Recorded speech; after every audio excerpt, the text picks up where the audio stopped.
Stroke એક circulatory problem છે કે જે બ્રેન રિલેટેડ પ્રોબ્લેમ છે, એટલે આપણા મસ્તિષ્ક રિલેટેડ પ્રોબ્લેમ છે, જેમાં થાય છે શું કે લોહીનું જે પરિભ્રમણ છે, એટલે કે લોહી જે આપણા શરીરમાં ફરી રહ્યું છે, સર્ક્યુલેશન થઈ રહ્યું છે, બ્લડ, તે મસ્તિષ્કની આર્ટરી એટલે કે ધમનીઓ, આર્ટરીઝ એન્ડ વેન્સમાં ફરતું ફરતું ક્યાંક બ્લોકેજ થાય છે, બ્લોક થાય છે કોઈ અન્ય કારણોસર. એ કારણોસર હમણાં આપણે ડિસ્કસ કરીશું કે કયા કયા કારણોસર બ્લોકેજ થાય છે. એન્ડ બીજી વાત એ છે કે બ્લોકેજ થવાના કારણે આગળના પાર્ટમાં, એટલે કે સમજો કે અહીંયા આ પાર્ટથી લઈને અહીંયા સુધી બ્લડ આવી ગયું છે, પછી એનાથી આગળ બ્લોકેજ છે તો આગળ બ્લડ નથી પહોંચી રહ્યું.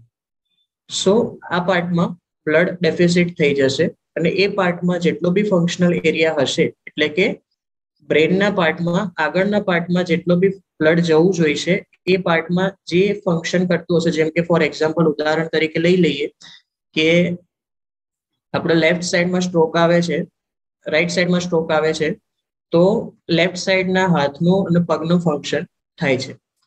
તો લેફ્ટ સાઈડમાં જુઓ, રાઈટ સાઈડમાં સ્ટ્રોક આવે છે તો લેફ્ટ સાઈડના હાથ અને પગના ફંક્શન્સ રોકાઈ જાય છે, તો ત્યાં આગળ બ્લડ બરાબર પહોંચી નથી શકતું. તો સ્ટ્રોક બેઝિકલી શું છે કે due to some obstruction or due to some other process, જેથી કરીને ત્યાં બ્લડ પ્રેશર વધી જવાના કારણે અથવા બ્લડ પ્રેશર ઘટી જવાના કારણે ત્યાં બ્લોકેજ રિલેટેડ ઇશ્યુઝ અને સર્ક્યુલેશન રિલેટેડ ઇશ્યુઝ આવે છે, અને આપણા બ્રેનમાં એટલે કે મસ્તિષ્કમાં ઓક્સિજનની ડેફિશિયન્સી થઈ જાય છે, જેથી કરીને જે પાર્ટમાં ઓક્સિજનની ડેફિશિયન્સી થાય છે એ પાર્ટના જે બી ફંક્શન સેન્સેશન્સ પ્રોવાઈડ કરી રહ્યો છે એ પાર્ટ કામ કરતું બંધ થઈ જાય છે, અથવા તો એ પાર્ટમાં વીકનેસ આવી જાય છે. એ બેઝિકલી આપણા ફેસ ઉપર જોવા મળે છે, આપણા હાથના ફંક્શન્સ ઉપર જોવા મળે છે અને આપણા પગના ફંક્શન્સ ઉપર જોવા મળે છે. કે ઘણી વખત રાઈટ સાઈડનો સ્ટ્રોક આવવાથી લેફ્ટ સાઈડનો ફેસ કામ નથી કરતું, મસલ્સ, હાથ કામ નથી કરતો, એન્ડ લેફ્ટ સાઈડનો પગ કામ નથી કરતો. તો આ સિચ્યુએશનમાં થાય છે શું કે સ્ટ્રોક રિલેટેડ મેડિસિન્સ હોય છે, એ મેડિસિન્સ અમુક લિમિટેશન્સ સુધી પ્રોવાઈડ કરે છે.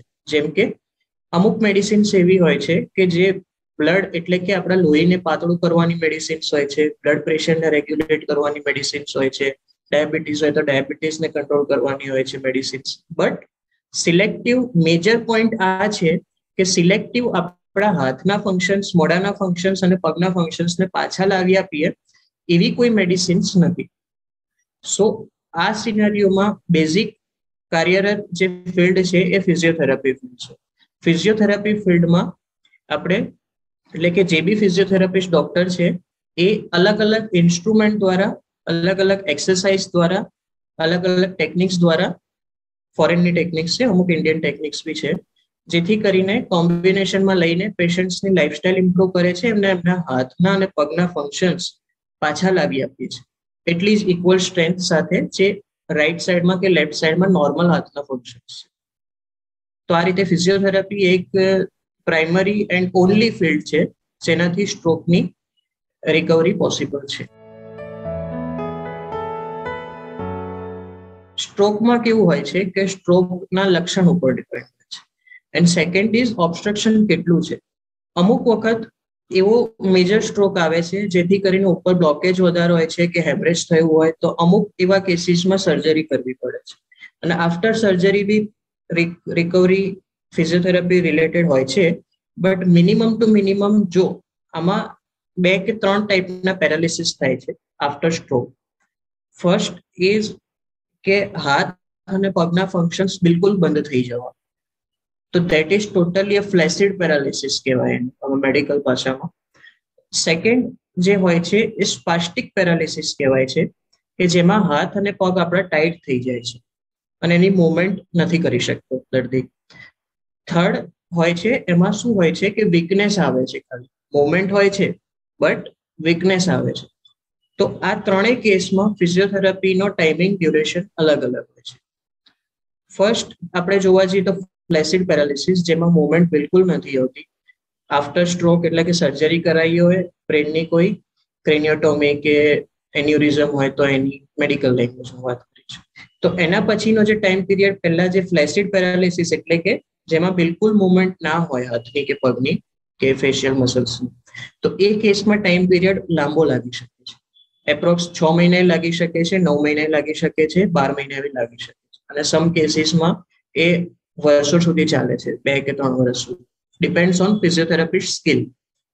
આમાં ટાઈમ ડ્યુરેશન એવો કોઈ ફિક્સ નથી હોતો, બટ ફિઝિયોથેરાપિસ્ટ ડોક્ટર જે સ્કિલફુલ હોઈ શકે તો એ ટાઈમ આપણો પેશન્ટનો ઘટાડી શકે છે રિઝલ્ટ સારું આપે.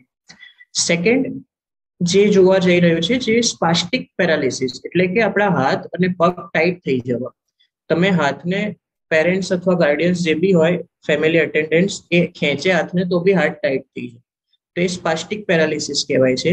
એમાં ટાઈમ ફ્લેસિડ પેરાલિસિસ કરતા થોડો ઓછો લાગે છે.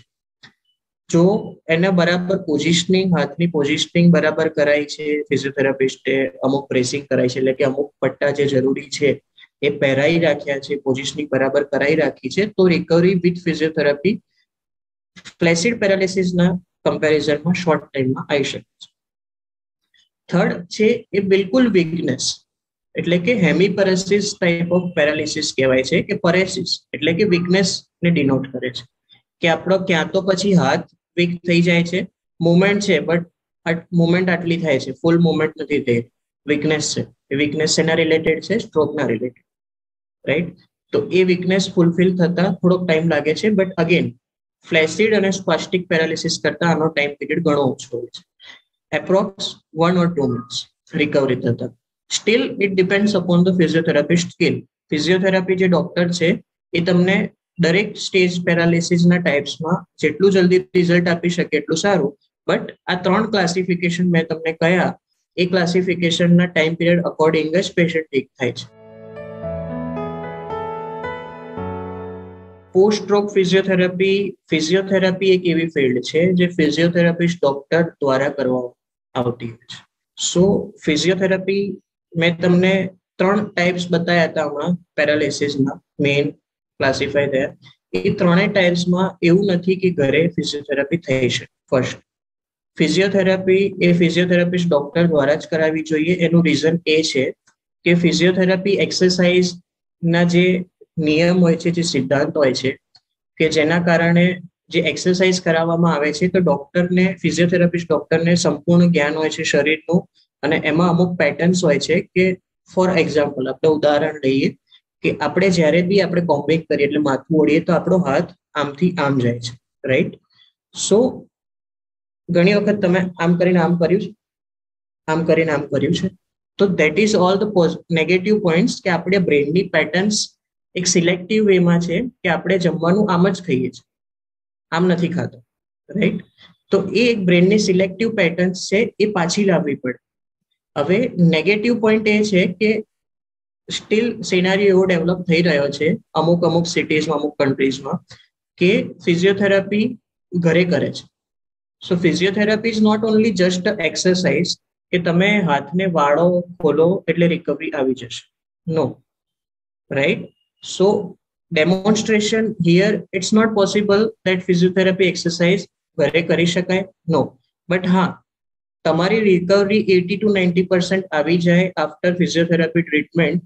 You can do physiotherapy at home treatment exercises according to guidance of physiotherapist. જે તમારા ફિઝિયોથેરાપિસ્ટ ડોક્ટર જે ગાઈડ કરે એ તમે ઘરે કરી શકો છો શીખવીને, right? But directly after stroke physiotherapy ઘરે જાતે કરવી, that is not mandatory.